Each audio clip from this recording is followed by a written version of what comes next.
في همة حبا لنا.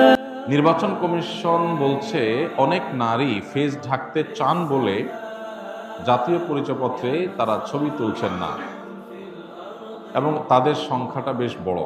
প্রশ্ন হলো, তাদের দাবি কি যৌক্তিক নয়? ভাই, এই নিউজটি আমারও চোখে পড়েছে। অনেক মহিলা, লক্ষ লক্ষ মহিলা সারা দেশে যারা ফেস ঢেকে থাকেন, তাদের মুখাবয়ব পরপুরুষের সামনে প্রদর্শন করেন না পর্দার বিধান রক্ষার খাতিরে। এখন তারা যদি কেউ বলেন যে আমরা জাতীয় পরিচয়পত্র এনআইডি এটা করতে চাই কিন্তু আমাদের ফেস দেখাতে চাই না, তাহলে এখন তাদেরকে যেটা করা হচ্ছে, আমি যতটুকু জানি, তাদেরকে বলা হচ্ছে ঠিক আছে, না ফেস না দেখাইলে আপনার এনআইডি হবে না। এনআইডি না হওয়ার কারণে তিনি ভোট দিতে পারবেন না। এনআইডি না হওয়ার কারণে তিনি সরকারি অনেক সার্ভিস থেকে বঞ্চিত হবেন, অনেক কাজ তিনি করতে পারবেন না, জমি জমা দলিল প্রমাণ অনেক কিছুতে তিনি ঝামেলা করবেন। তো এই যে একটা ব্যাপার, এই ব্যাপারটা নিয়ে আমার মনে হয় না আমাদের সমাজে যারা সুশীল দাবি করেন তারা পজিটিভলি কখনো ভাবেন।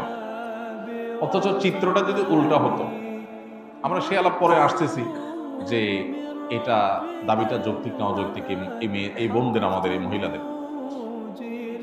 এখানে যদি চিত্রটা উল্টা হতো যে অন্য কোনো সংখ্যালঘু, অন্য কোনো ধর্মের মানুষ যারা সংখ্যায় কম এদেশে, তাদের কারণ ধর্মীয় কারণে তারা ছবি তুলতে চাচ্ছেন না, তাদের ধর্মের নিষেধ, এই জায়গা থেকে তারা এটা করতে চাচ্ছেন না, এরকম যদি হতো তাহলে সেক্ষেত্রে কি হতো? সেক্ষেত্রে আমাদের সুশীলটা দেখা যেত এটার সপক্ষে বিরাট বড় আন্দোলন তারা গড়ে তুলবেন যে ধর্মীয় অধিকার রক্ষা করতে হবে সংখ্যালঘুদের, অতএব তাদের অধিকার রক্ষা করার জন্য তাদের জন্য ছবি ছাড়া এনআইডি করার সিস্টেম চালু করা হোক, হ্যাঁ, এরকম ব্যবস্থা রাখা হোক যে তারাও যেন বঞ্চিত না হয়। তিনি তার ধর্ম পালন করতে চাইবেন, সেটা সে চাওয়া পূরণ করা উচিত, এটা তার সাংবিধানিক অধিকার। এখন আপনি তাকে বলবেন হয় তুমি এনআইডি কার্ড ছবি তোলো, এনআইডি কার্ড নাও, আনলে তোমার ধর্ম চর্চা ছাড়ো, আপনি এটা করতে পারেন না।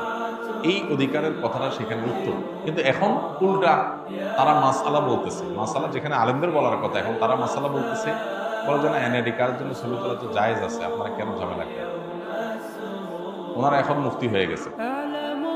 যারা এখানে মাসালা দিতে আসছেন, ওনারা আসলে মাসালা দিতে আসেননি, ওনারা মূলত মুসলিম নারীর ধর্মীয় অধিকার এটা থেকে তাদেরকে বঞ্চিত করতে আসছে। এই মানুষগুলো সুশীল সাজেন, এটা হলো সবচেয়ে দুঃখজনক বিষয়। লক্ষ লক্ষ নারী, লক্ষ লক্ষ নারী এদেশে তারা তাদের ফেস ঢাকেন, পরপুরুষের সামনে ফেস দেখান। একটা রাষ্ট্রের লক্ষ লক্ষ মানুষ, অগণিত মানুষ, বিপুল সংখ্যক মানুষ, তারা তাদের ধর্মীয় চিন্তাধারা থেকে, ধর্মীয় বিশ্বাস থেকে যে কাজটি করেন সেটাকে রেসপেক্ট দেখানো রাষ্ট্রের কর্তব্য। যদি সেটা রাষ্ট্র না করে তাহলে তাদের ধর্মীয় অধিকার, ধর্মীয় স্বাধীনতা, তাদের ধর্মীয় যে সংস্কৃতি আছে সেটার প্রতি শ্রদ্ধা দেখানো হবে।